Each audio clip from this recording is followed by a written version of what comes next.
Hey everyone, we're going to be doing a quick deck profile for Honorary Professor, and this is a great nature deck which is really budget as well. Probably putting it in the title that this deck is budget, but basically this deck is a really fun version and it's more cheaper. Should cost you no more than $50, so if you want to try out this deck, definitely do, because in the new set that's about to come soon, the Awakening Zoo, there is going to be Honorary Professor support, I believe. So some of you might be interested, but you don't know how to play this deck, so you just want to build it for the first time. And so I'm just going to show you this deck to give you an idea of how to play it, how to build it, but in a budget style. That way you guys don't need to invest too much into this deck. So for our starting Vanguard, we're playing Gifted Bear. It's a great card to actually search for your Honorary Professor Grade 3s. It just retires itself at the end of the turn, but most of this deck focuses on retiring your units and drawing cards for those losses, so it's pretty good. That gives you the opportunity to actually have cards in your hand to guard, and also deck thins as well, which I think is pretty good because you're also narrowing down your triggers as well. Of course, if you lose your triggers, kind of unfortunate, but doesn't happen too often. For grade 3s, we're obviously playing the 4 Chat Noir.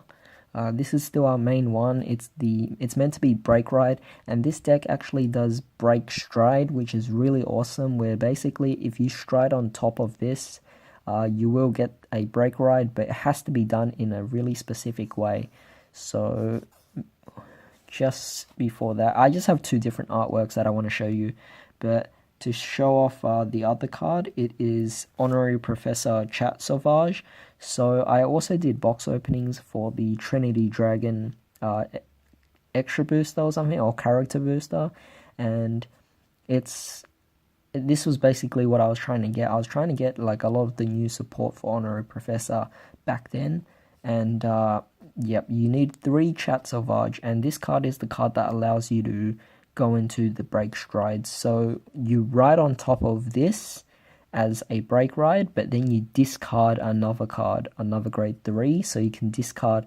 You have this in the Vanguard circle, you ride on top of this, you ride this on top of that, you discard another version of him from your hand, and you can go into your stride, and it also gets the break ride ability as well. So it's really awesome there, and it's really changed the game a lot for this, and this deck actually does it really well. So yeah, I just figured why not just play 4 of each of these Honorary Professors. Moving on to grade 2s, we're playing 4 of the Treatise Panda. Treatise Panda is an Honorary Professor support card, and when it attacks you can give a unit plus 4,000, and at the end of the turn the unit is retired and you draw a card, which it's really cool actually. It's not really combo oriented, but it definitely does utilize a great mechanic of retiring and drawing cards, and it does a lot better than the Big Belly deck. So we're playing 4 Go Home Toad, which is allowing you to attack from the back row as well if you have an Honorary Professor Vanguard. So really cool card. It retires at the end of the turn because it used its skill. So usually you would combo it with the Treatise Panda to give it more attack. But this is only if you use the skill to attack from the back row. Otherwise it doesn't have that drawback of losing itself to draw a card at the end of the turn. So we're playing 1 Lesser Rider. Just a nice card because it actually has the success ability. We have a few stride units that utilize success, but not particularly the deck itself, so we're only playing 1 of those. And to end things off, we're playing 2 of the Full Sack Squirrel, which again, it's another success unit, and it's more for the attack power, and I'm just playing it to fill in the void. Moving on to grade 1s, we're just playing 4 perfect cards, just generic perfect cards here. We are playing the really good card for Honorary Professor Mike Saburo, which at the end phase it allows you to actually search for grade 3 if one of your units is retired. So really cool card, and it helps you get multiple of these grade 3s to the hand, and you'll realize that when playing this deck you'll have a lot of cards in your hand every single turn. You'll have at least 10 or more. Then we are playing 4 of the Reader Pig. So Reader Pig is the same thing as Go Home Toad, where it basically allows you to attack from the back row, only it's a grade 1. So yeah, and the other thing is that it doesn't Soul Blast like the grade 2 version, so it actually is a little better. The only thing is that it has less attack, so it's harder to attack over Vanguard, or it's harder to achieve success, which is to achieve 20,000 or more attack, and that's for a specific rear guard. To end things off with the grade 1s, we're playing 2 of the label Pangolin.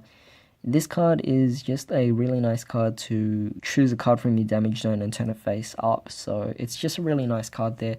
Of course, your units have to achieve success, not specifically success, but to have 20,000 or more attack. And with this deck, it is pretty easy to actually achieve that, especially once you get the break ride going on. So now moving on to the triggers, we are playing the 4 heals. It doesn't matter what you play actually, we're playing 4 heals, we're playing 4 crits. We are also playing 4 stands. This one specifically goes into Assault and gives a unit plus 3,000. And I do recommend you get these kinds of cards that actually allow you to boost your units, because sometimes you're a little short of 20,000, so having this extra card really helps. And we're playing 4 draws because drawing cards is just really easy with this, and you're mostly going to be guarding anyway, so pretty easy to play this deck.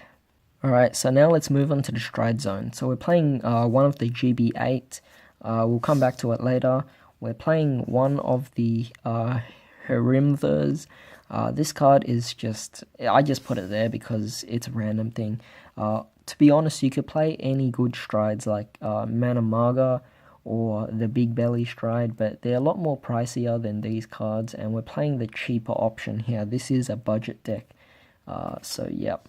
We're playing 2 of the Rama Hernando, which is the main card you're going for when you're doing the break stride, and there's a specific combo where, I think it's on YouTube, that's how I pretty much discovered it, but there's a specific combo that uses this alongside Chat Noir and the break stride mechanic, and at the end of the turn you're drawing like a total of 15 cards or something just from this card skill and the other card skill. I don't know how it really, I don't remember how it works, but do check it out and it's pretty awesome. I don't think I'll be making a combo video for this deck profile. But yeah, I'm playing 2 of it. You could play 4, but I feel like it's good enough at 2. We're also playing the Wisdom Teledragon, just a bunch of cards to fill in the space, so it doesn't really matter what you're playing as the strides. If you can afford the Big Belly strides, if you can afford the, I don't know, the more expensive strides, the better strides, then definitely play those. They're a lot better anyway. Sylvester, same thing as Phoeniciax. It's just pretty good. And for G-Guardians, we're playing 2 of these and 2 of the ones that allow it to flip over G-Guardians. And by doing that, it's a lot better. So generally in your entire game, you're going to be going for this card in your first stride, or any of these other strides on your first turn. And then on your second turn, you're going to be going for this, which will flip over that. And that's when you'll actually be going for the break stride. So at this point, you've activated 3 cards face up on your G-Zone. And throughout the game, you'll be activating, or you'll be G-guarding 3 times. 1, 2, and then in the third one, you'll be flipping over a G unit. So that will activate 4 cards face up in the G-Zone. So that's 4 plus 3, which is 7. And on the turn that you stride into your GB8, it activates GB8. And at that point, you better win the game, because you're only on like a few cards left in your deck. And you're also on the most powerful card in your entire deck as well. It's the card that wins you the game. And if you don't win with that, then you pretty much have no way of recovering from that. So yeah, but most of the time you do win before that as well. But this card always ends the game, and it's a really fun deck to play. So yeah, I hope you guys actually enjoyed this deck profile. It's a really fun deck, it's a really cheap deck, only $50. And if you guys actually live in the US, you should know that this is $50 Australian dollars, so it's probably a lot less for you guys, probably maybe $40, even $30. But it's a really cheap deck to build, really fun deck. If you actually have the money, then go ahead, buy the big belly strides, buy the other strides that are a little more pricey, but there is new support coming out, and I just wanted to show you guys what this deck can actually do and everything like that. So just a really quick deck profile, didn't put too much explanation to it, but it's more of like giving you an idea of this skeleton of how to build the deck in what way possible.